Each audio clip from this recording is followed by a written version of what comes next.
கலந்து கொண்டு முருகப்பெருமானின் அருளை பெறுமாறு கேட்டுக்கொள்கிறோம்.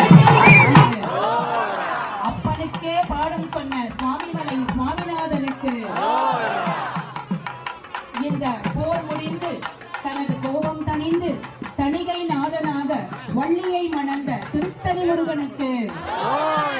ஔவையாரை சோதித்து நமது உலகுக்கெல்லாம் தமிழமுது அள்ளி கொடுத்த வள்ளி தேவயானை சமேத பழமுதிர்ச்சோலை முருகனுக்கு,